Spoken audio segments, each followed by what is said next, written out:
guys, it's me, Simone, and this is Being Simone Iman, and today we are going to recap and review Season 5, Episode 5, I believe, of Real Housewives of Potomac. The episodes are not necessarily like boring or underwhelming. I read something that was very poignant.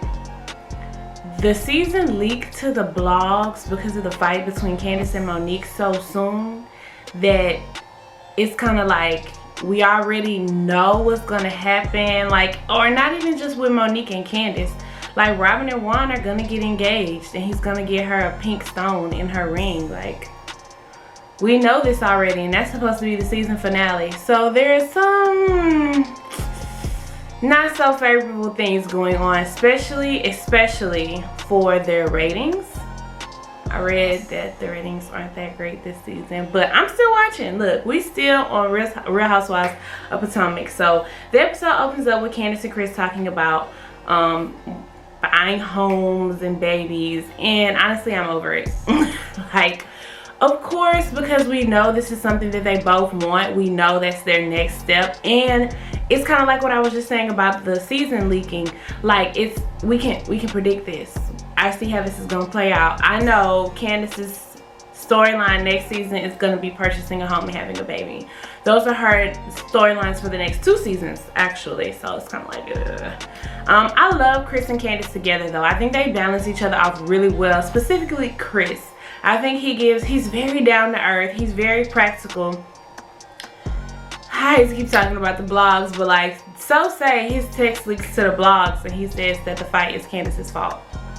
So she tells Chris about being invited to the lake house by Monique, and he's like, go, you're not just gonna be with her, like the rest of you guys are gonna be there, you should go. And he tells her to go, but we all know she's going because she's contractually obligated to be there.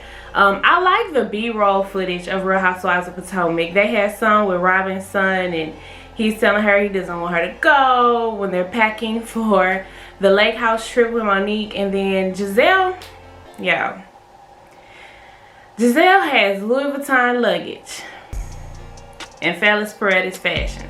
If you're not from Texas or Houston, you don't know what Fellas Paredes is, but it's like a fire sale. Like, sis, the t-shirt she had on when she was packing her Louis Vuitton luggage and she was talking to Jamal's, what I'm assuming was his assistant, it was like a graphic tee from 2000. It was like a portrait of a random white lady, and there were studs all over it and chains hanging from it. Where in 2020 or 2019 did she find that? Like, and why is she wearing that on camera? Jesus. But we see that she has to pencil herself in with the pastor because the pastor is busy. You better be Jamal Bryant. And then we go to Ashley and Michael. And so Ashley is, of course, packing for the trip just like everyone else on the episode, or the beginning of the episode. And Michael is insistent that she has to bring the baby.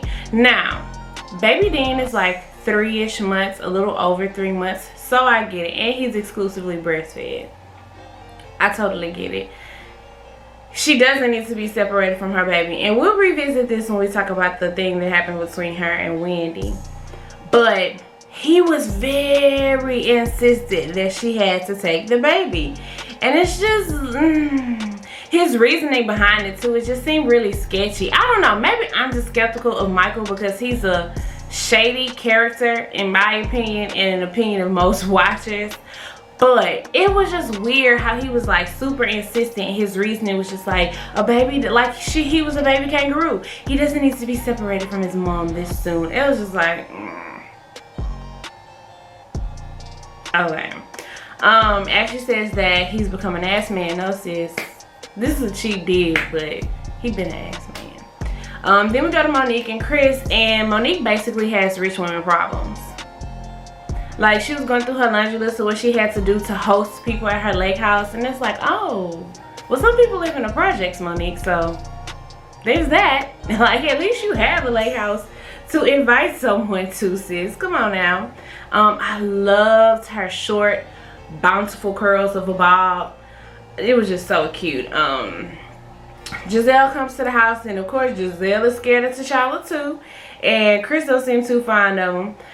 Karen gets out of the vehicle, the car that drops her off, and Karen got top abs. Look, Karen is a dime that's top of the line, okay? Like, Karen looks good for her age. I think she's 50, somewhere, I want to say either 53 or 57, but she lies somewhere in between that. But Karen looks amazing, guys. I don't care what anyone says. That is how you age gracefully.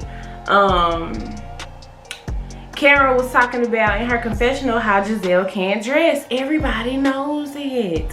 She said she be ashamed to go out with Gizelle sometimes. I too, sis. I get like sympathetic embarrassment for her when I see her on screen with studded t-shirts with chains hanging from them. T'Challa shits. Like, T'Challa is another character, another housewife, like a spouse this season. But it was super funny. I'm not that girl though. Like, and we'll talk about this too when they get to the lake house. But like, birds and sex is kind of like, okay, whatever. The girls are talking in the car, and I'm surprised that Gizelle and Monique are getting along so well, but I don't trust Gizelle, so look out, Monique. And Karen said that too last week in her confessional shots. She was like, you don't trust her. She's just waiting to pounce, especially on Monique. She don't like you, Monique. She's using you, Monique. The girls said they don't believe that Michael watches the baby. I don't either. Most guys who work full-time are not like on baby duty like that intently. He probably watched the baby for a couple hours or for a little while during the day, but I don't see him being like the dad that's gonna stay home with the baby. He just don't give me those vibes. And then we cut to Wendy, and she's like about to leave her baby, and she's sitting there pumping. She said she's pumping around the clock, and this foreshadows exactly why she's gonna be upset with Ashley when they get to the lake house. Gizelle and Monique tell Karen what Wendy says about her and Ray not having sex. And Karen is the grand dame. She's so mature. And she's like, okay, like, I'm going to chalk that up to her just having nervous chatter with you guys. She didn't know what to say. So she said some bullshit, basically. And I like that. I like, even when they get to the house, Karen tells them, y'all trying to turn me against Wendy, but I'm going to get to know her for myself. Come on, grown lady. Those are just grown lady vibes. That's just what grown women do. Karen was like, I'm a ride or die chick, so I'm not the one you want to have on your left side. Like, I'm a really good friend, and I feel that way about myself too. Like, when people are unnecessarily like not cool with me, I'm like, girl, do you know who I am? Like, I'm the best friend ever. Like not trying to brag, but shit, I'm lit.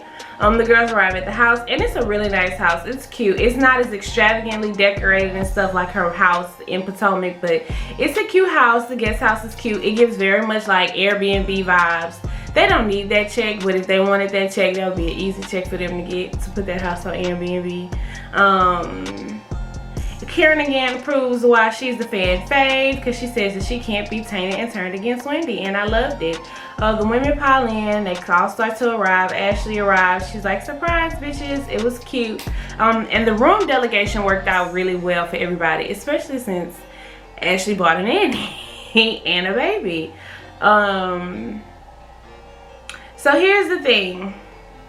Oh, let's talk about Wendy's reaction when the bird flew up on her. It's too girly for me. Like, I'm not that kind of girl. Like, I'll kill a bug. A bird doesn't scare me. Like, all that. It's nerve-wracking to me. I don't like it. It's not cool. But it was funny. Like, when they slowed it down and you see Wendy's actual facial expression when T'Challa flies up on her. It's just America's Funniest Home Video gold. Yeah. Like, chill, y'all. It's a domesticated parrot. It's not gonna hurt you. Then Monique gets the bird child there and scared the shit out of the bird. She got the bird sitting on the toilet. Monique is a potty training goat. She is the greatest of all times when it comes to potty training. And so we get to this issue with Wendy. So Ashley shows up and she has her baby and her nanny. And Wendy is like, I'm a new mom too. Let's talk about this. Look, I've had 2 children and my children aren't, they're like a year and a half, almost, no, like 2.5 years apart. I consider myself to be a new mom every time I have a baby. I am a new mom. I don't give a damn that this isn't my first child. This is a new experience. And your body reacts differently after every child. You could suffer from postpartum with one child and not suffer from postpartum depression with another child. It's just so many things, so many different factors that come along with having a baby, and no pregnancy or delivery is the same. So the fact that they were like writing her off as if, oh, it's no big deal, this is your third baby, was I don't know, it would have pissed me off, honestly, and it seems like it pissed Wendy off as well. And if you look at Wendy's kids, her boys are like 5th graders, and she has a newborn. She's a new mom, and motherhood is something you don't judge. So whatever I say I am, you stay out of it. I don't care if you got 10 kids, if you got no kids. This me, my uterus, my pootie cat, my kids. You don't get to tell me what I am or classify me as a mom.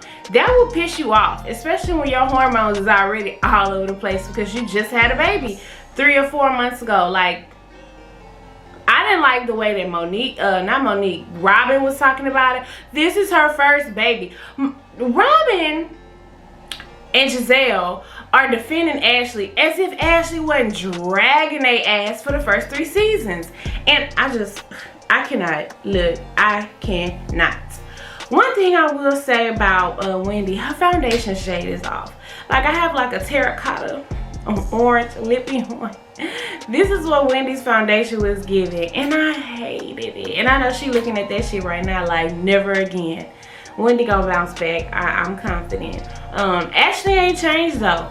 Ashley is demeaning, condescending. She's provocative. She gets loud. She's immature and a child just as much as they try to put that shit on Candace. Ashley haven't changed one bit, and she's so condescending. My husband owns his company. Wendy said my husband's an attorney. Ashley was trying to talk to Wendy like, no shade to anybody or anything like that, but like her husband was like a plumber or something. Like, girl, the elitism is like, bring it down. And honestly, the way they pick on Monique and Candace and Wendy, it kind of gives tones of colorism. I ain't gonna go there. I'm not gonna charge the girls with that right away, right now, because they have been mean to Karen and they were absolutely horrible to Katie. But this is giving tones of colorism, undertones of colorism, and I'm not feeling it. They're just not nice to new girls on this show, which, I mean, most of the cast in different franchises are like that. Like the girl, like Ramona wasn't really nice to Leah on Real Housewives of New York. So it's like, okay, I'm gonna give y'all a pass, but I'm watching y'all.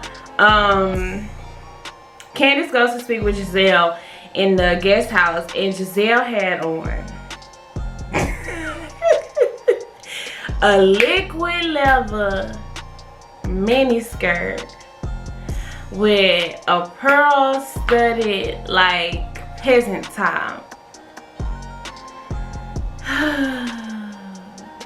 It's just exhausting at this point. Gizelle in these fashions is exhausting. Candace is again apologizing to Gizelle for talking about her house. She's like, well, y'all were on the after show, you and Robyn laughing at me, kicking about me, and I felt away, and so I came for your house. It's a house, it's a structure. She didn't say anything necessarily about Gizelle. Like, she didn't say, oh, you're a horrible parent, or, oh, why you messing with that man, or, because Karen laid it out. But, you know, it was just like, it wasn't that deep. And I, for one, I'm not going to keep apologizing to y'all ass. We can be surface friends, sis. It's no problem, okay? And there's no, like, tension in the room or nothing. I was damn what y'all saying about me behind my back. But I wouldn't keep apologizing to them. That shit dead. I think Monique is a great hostess, except for the fact that she did not extend Wendy the opportunity to bring her baby. And that's what I didn't like about the situation. If, as the hostess, she knows Wendy has a new baby as well. I don't feel like Wendy had to have asked, because I feel like going into it, Wendy knows that this is a job, right? And Wendy is so professional in her professional life, like as a professor, as a CNN correspondent. She can't bring her baby to work with her. This is just another job. So I know that I can't bring my baby. It's kind of like one of those things that didn't have to be said. It was just understood. And I do think that there was some guilt. So I'll give Ashley that. She was projecting onto Ashley because she felt bad. She was like, oh shit, I should have asked when Monique said that. I should have asked to bring my baby if that was the case, even though the offer should have been extended. When Monique realized, okay, they're both like, their kids are 2 weeks apart, I should extend the opportunity to Wendy to bring her baby too. I didn't like that. And I didn't like how Monique tried to play it like, oh, well, if you would have just told me. It's like, sis, okay, y'all want to play? All right. The private chef dinner looked so classy. It was decorated so well under the gazebo. And then they start playing like this honesty game. And Gizelle asked Candace if she had a nose job. Now the picture that they showed, it did look like the nose was different. But granted, that picture was in 2000. I think it said 2.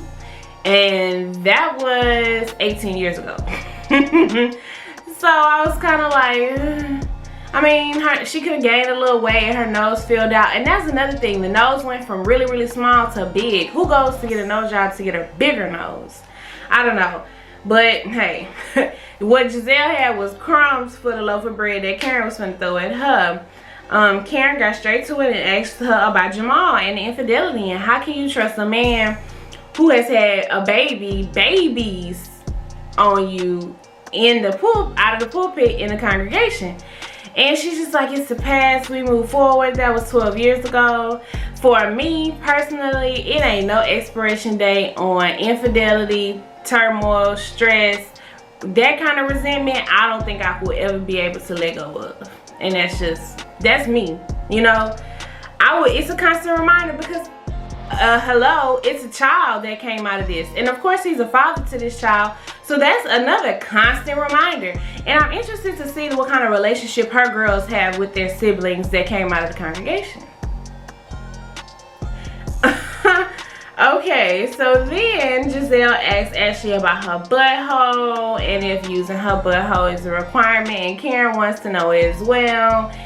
And this is not my business, this is nobody's business, but they didn't tell this to America. But I do believe it's such a big deal, of course, because of her anatomy and the discomfort, and it just needs to be corrected, because who wants to walk around with a torn ass? Her husband probably wants to have anal sex with her. And look, people do it every day, but it's Michael. Anyway, Karen gets the girls together. I love the way she approached Wendy. Like, you've been talking about my sex life, about me and my husband. Look, girl, talking about my box is not the way to get to know me. And at the end of it, going back and forth, they decide that they're going to go have dinner. And I think that that's the grown lady resolution. I don't like Whitney Houston 80s curly bob in her confessional. I don't like it because of the makeup too. The makeup has like some blue eyeliner or something going on at her waterline, and it's too 80s. Like, she needed something to bring it back to 2020. Anyway, so I do feel like Wendy is hurt by how dismissive Karen is. Because she knew Karen before she knew the rest of the ladies, I think she expected Karen to bring her into the fold more closely and to treat her like a friend, even though she doesn't know her. You know of me, we've been around, you know me, you know my name. You had name recognition when they said, oh, Wendy Osefo is coming on the show. You were like, oh, I know Wendy. And that's how Wendy wanted to be received by Karen. And Karen ain't give her shit. Why are Robyn and Gizelle all of a sudden Ashley's bodyguards and advocates for apologies for Ashley? I just don't understand. Like, literally, Robyn, Ashley was trying to destroy you and Juan. She brought up y'all bankruptcy. She said y'all had $25 in the bank. She was saying that he had a girlfriend on you. Like, not that they should be upset or be holding a grudge, but realistically, you know how venomous and how mean she can be. So chill. And everything, and I'm with Wendy, everything doesn't warrant an apology. We had a disagreement. Ashley was loud, Ashley was crass, Ashley was demeaning. Okay, are you over it? I'm over it. Because Ashley said she was good on Wendy. So I'm with Wendy. She said she good on me. I'm supposed to apologize to her and she's still talking shit. Look, Robyn and Gizelle can go to hell. I loved every bit of Wendy serving Ashley up. I feel like Wendy did her research and she went on demand and she watched the show. And she seen how ugly Ashley could be. And before you come over here, little girl, let me let you know that this is not it. I am not the one. Don't do it, okay? And I loved how she was firm in her stance. She didn't back down. You could tell she read for Ashley feathers because Ashley got middle school real quick. Talk to the hand, like, girl, she's usually so articulate with her rebuttals and she's reading the girls with her $20 words. Not for Dr. Wendy. She said, people like you don't call me Wendy. And look, this is another thing that bothered me. The people in the groups and the blogs and the comments and stuff, they are so upset that Wendy is successful and that she talks about it. Look, I said this in the first review that I did. You don't go to school that long and not talk about it. You don't go do all these things and sacrifice and make those kind of accomplishments and make a standard for the type of life and the respect that you deserve and allow people to call you Boo and Wendy and read you down. No, that's not what the girls is gonna do. Not to me. Okay? So I was here for every word of it. Ashley deserved it. Yeah, people like you call me Dr. Wendy. I loved it. So the episode was good. The episode was cute. The episode gets better next week because Michael is a goddamn fool. And he's not to be trusted. Anyway, you guys, thank you for watching. I love doing these reviews because this is like my homegirl that I get to call and talk about what happened on Real Housewives of Potomac. You are my homegirl. Okay? Please be sure to like, share, subscribe. Drop down in the comments to let me know what you thought of this episode. And I will see you guys next week. Bye-bye.